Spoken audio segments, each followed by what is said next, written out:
Slater driving super deep. You know, I love the whole adventure of surfing. But Slater produces another piece of magic that only he can. Think about the greatest athletes you have ever seen. The ones who changed their sport forever. Now imagine if that athlete never left. Imagine they showed up as a kid and dominated, then came back and dominated again, then stuck around for another 20 years and were still winning. This isn't a story about potential. This is a story about proof. Concrete, undeniable, statistical proof. We're going to break down every single record. We're going to look at the numbers that define the most dominant career in the history of professional surfing, maybe in the history of professional sports. This is the complete record book of Kelly Slater. To understand the records, you have to understand the context, the world Kelly Slater entered in 1990. Surfing was not the sport it is today. The tour was a gritty, nomadic pursuit. The power was concentrated in Hawaii and Australia. These were surfers who looked like they were carved from the ocean itself, big, powerful, and deeply connected to the soul of surfing. Then came this kid from Cocoa Beach, Florida. Florida is not Hawaii. The waves are not legendary. They're fickle. They're mushy. They don't produce giants. People questioned if a Florida surfer could even compete at the highest level. They said he had a weird stance. They said he was too small. They were wrong. Kelly Slater did not just compete.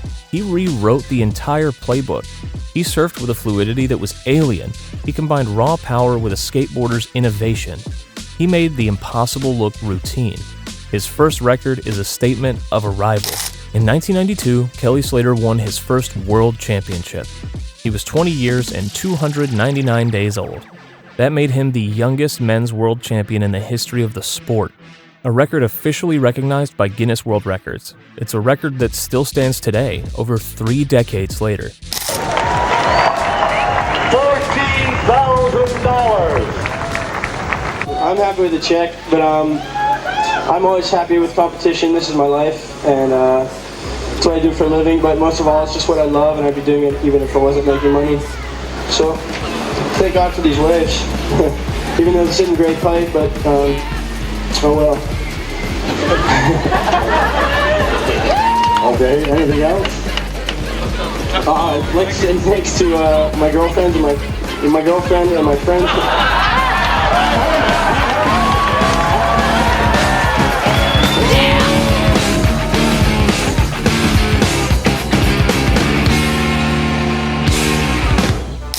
He wasn't just a new champion, he was a new generation.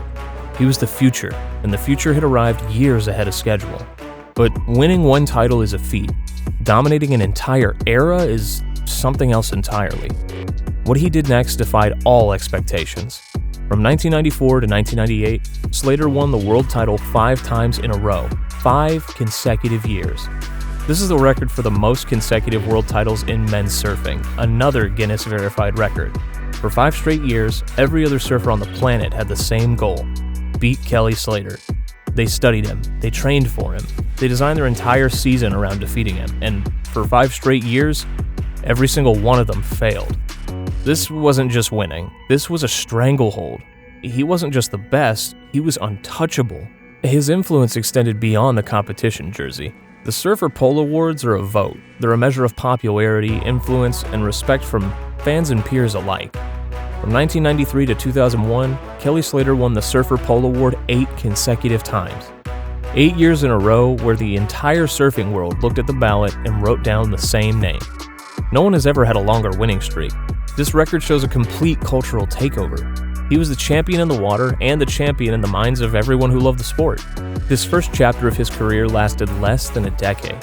In that short time, he went from a questioned rookie to the undisputed king.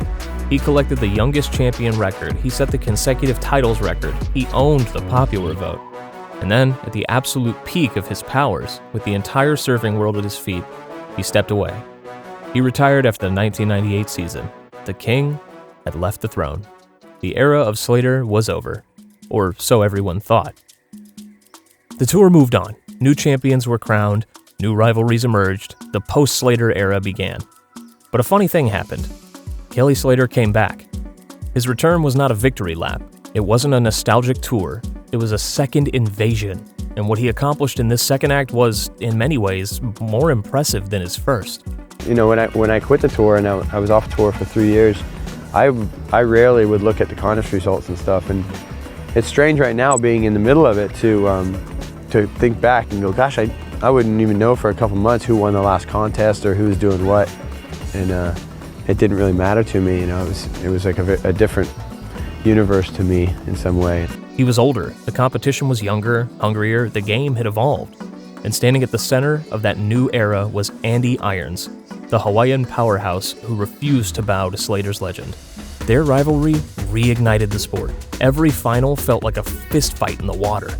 Andy claimed 3 straight world titles, forcing Slater to confront a new kind of challenge, one built on pride, precision, and pure defiance. I remember times just feeling like I hated the guy so much, but getting through that and realizing like he gave me such a gift to access things, like he accessed something no one could access in me, you know? But you can't let him know that, you were still competing or whatever, you know, but you know, Andy drew that out of me, you know? He drew that like desire again to be great again and to win again. For the first time in his career, Slater wasn't just chasing waves, he was chasing a rival who could actually push him to his limits. The titles that followed weren't just wins, they were answers. Proof that even in a new generation's world, Slater still ruled it. He started winning world titles again, but this time, he was doing it across a new generation of surfers. His total world title count began to climb into the realm of the absurd. He won in 2005, he won again in 2006, he won in 2008, then in 2010, and he sealed this incredible comeback arc with his 11th world title in 2011. Like the other year, I lost the title to Andy in a really close one at the end of the year in 2003. And I think publicly a lot of people were able to see, you know, they were filming a movie about Andy at the time, and it covered me pretty extensively. And you know, it was a sort of devastating thing to deal with that day. But looking back now, I'm really glad it happened. You know, I'm really glad that I didn't win at that time, and you know, it made me a better person. It made me a better, you know, competitor and all that professional stuff, but aside from that, I think it made me a better person. 11 world titles. Let's put that number in perspective. The most successful male surfer in history, Mark Richards, has won 4 world titles. Kelly Slater has 11. He has almost triple the number of world titles of his closest rivals. This is the record for the most men's world titles ever. It's a number so large it feels like a mistake. It's not a record, it's a monument. The 2011 title was historic for another reason. When he won it, he was 39 years old. This made him the oldest world champion in the history of the sport. He held the record for the youngest champion, and now, nearly 20 years later, he holds the record for the oldest champion. He literally bookended the definition of a champion's age. No one else has ever done that. He owns the entire timeline. During this era, he achieved a feat that many surfers go their entire careers without even witnessing, let alone accomplishing: the perfect heat. In competitive surfing, a perfect 10 is the highest score possible for a single wave. A perfect heat score is 20 points out of a possible 20. It requires 2 perfect 10-point rides back-to-back. Many thought it was theoretical, a fantasy. In 2005, at the Tahiti Pro, Slater made it real. Out at Te Ahu Po'o, or Chopes, one of the heaviest waves on Earth, he dropped into 2 monsters and scored back-to-back 10s. His heat total was a perfect 20, the first ever under the modern 2-wave scoring system. This was not a fluke. It was not a case of lucky waves. This was a surgical demonstration of skill. He saw 2 waves that others might have let pass, and he turned them into a piece of surfing history. This record announced that his comeback was not just about consistency. It was about reaching peaks that no one else could even see. This period from 2000 to 2011 cemented his legacy as more than a dominant force. He was now a timeless one. He'd conquered 2 different eras, separated by a retirement, and emerged with records that seemed to contradict each other. Youngest and oldest, a rapid-fire 5-peat and a sprawling 11 titles. He was proving that his relationship with time was different from everyone else's. If the first act was about raw domination, and the second act was about the perfect comeback, then this third act is about something else entirely: sustained excellence. This is the longevity era. The records from this period are not just about winning championships. They're about a relentless, grinding, year-after-year presence at the very top of the sport. While new, younger stars emerged every season, Kelly Slater remained a constant, a benchmark. The numbers from this era are a cascade of all-time records. Let's start with event wins. Kelly Slater has won 56 championship tour events. 56.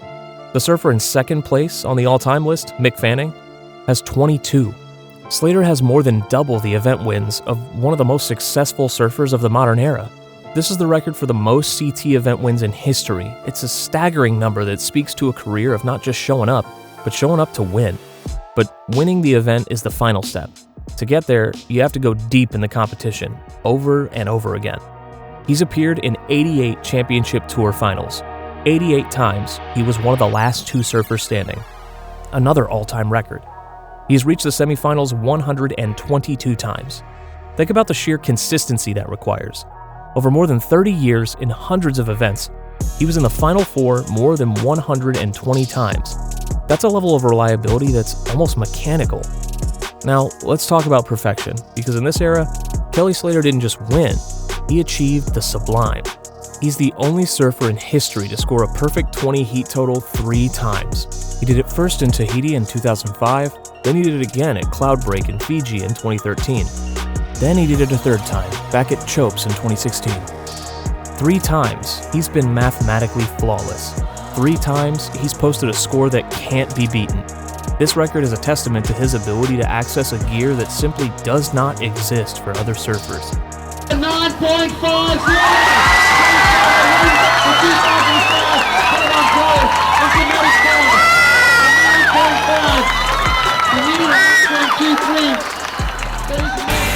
His relationship with the Perfect 10 is just as profound.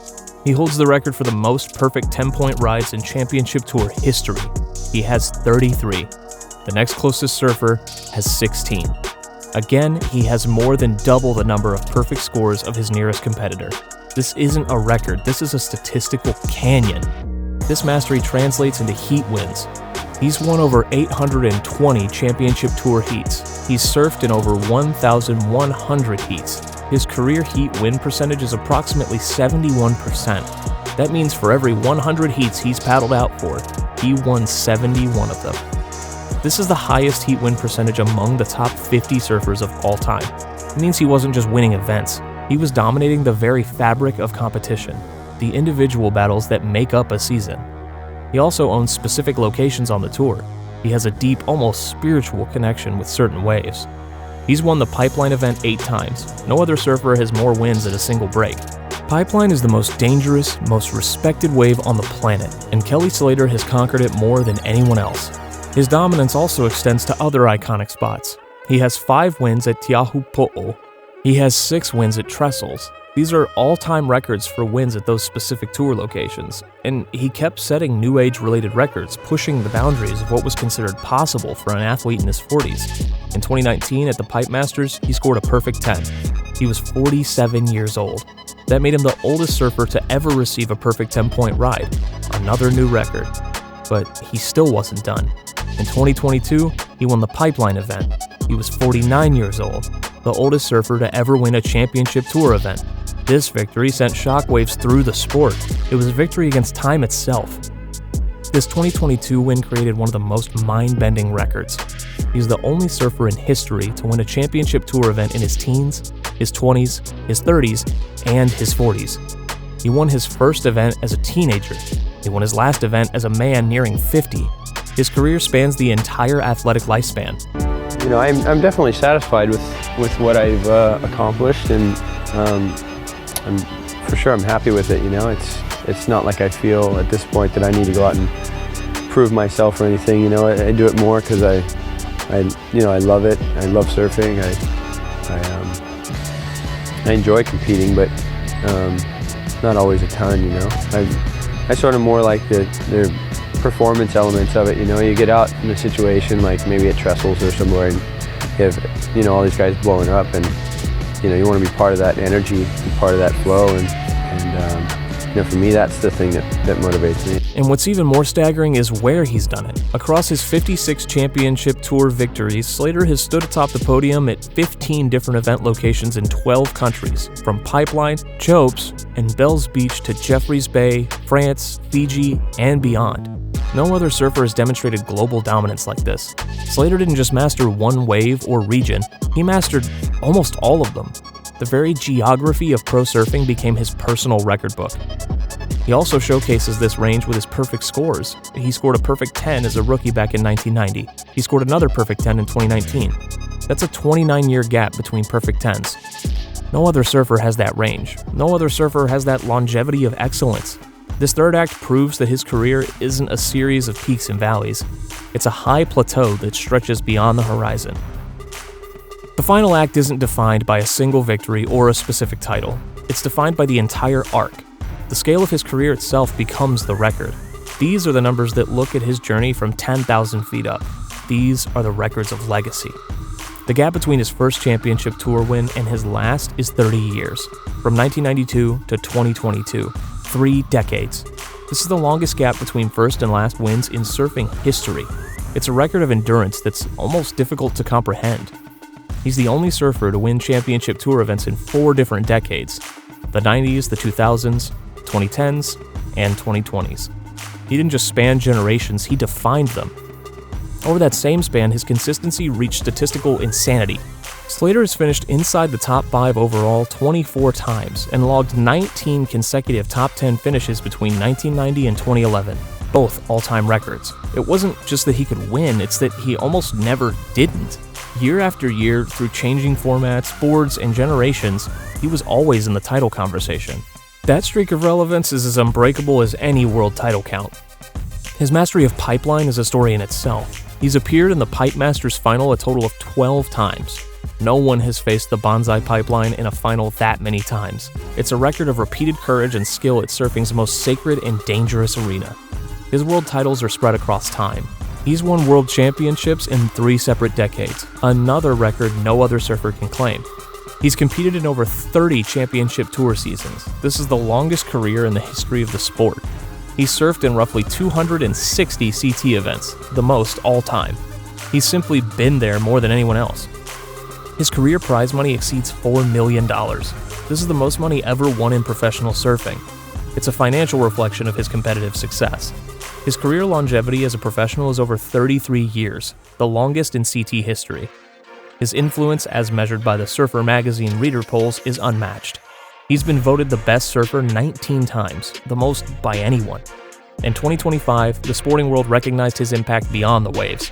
He received the Laureus Lifetime Achievement Award, adding to his 4 previous Laureus Action Sports Awards. No athlete in action sports history has ever earned more. That wasn't his only recognition on the global stage. Slater also holds the record for the most ESPN ESPY awards by a surfer, winning 6 times in the Best Male Action Sports Athlete category. Those honors put him alongside names like Tony Hawk, Shaun White, and Travis Pastrana, proof that his dominance reached far beyond the surf world. But Slater's influence didn't stop in the ocean. In 2015, he unveiled the Kelly Slater Wave Company, a project that turned the dream of a perfect mechanical barrel into reality. His surf ranch in Lemoore, California created a wave so precise it shocked the surfing world. The technology, powered by a hydrofoil gliding down a 700-meter track, generated a barreling wave that could be replicated on command. It wasn't just a novelty, it became a World Surf League CT event in 2018, marking the first time a world tour stop was held in a man-made wave. The surf ranch changed how surfers trained, how events could be judged, and how fans experienced the sport. It's one of the rare records that can't be measured by numbers. It's a revolution engineered by the same man who redefined what was possible on natural waves. And even after that, Slater kept shaping the sport beyond competition. He co-founded Outerknown, a sustainable apparel brand built on responsible materials, and invested in Firewire surfboards, helping push eco-friendly board design into the mainstream. Those moves proved his legacy isn't just about winning. It's about changing how surfing thinks about business, sustainability, and the ocean that made him. So what do you do with all this? You look at the list. The youngest champion, the oldest champion, the most titles, the most wins, the most perfect scores, the longest career, the most money, the most awards. The list doesn't end. It multiplies. Every time you think you've found the most impressive record, you find 2 more behind it. Each record supports the others, creating a structure of achievement that's unshakable. Kelly Slater is not just a surfer who holds records. He is the record book. He's a collection of statistics that defines an entire sport. He's a living argument for greatness. In a world of water and chaos, he brought 3 decades of order and dominance. The ocean is the most unpredictable playing field on Earth. For over 30 years, Kelly Slater was its most predictable winner. That is the story of every record Kelly Slater owns. What's the most unbelievable stat to you? Which of these records do you think will never be broken? Let us know in the comments below. If you want to see more about legendary athletes who redefine their sports, watch this video right here. Thanks for watching, and stay wicked.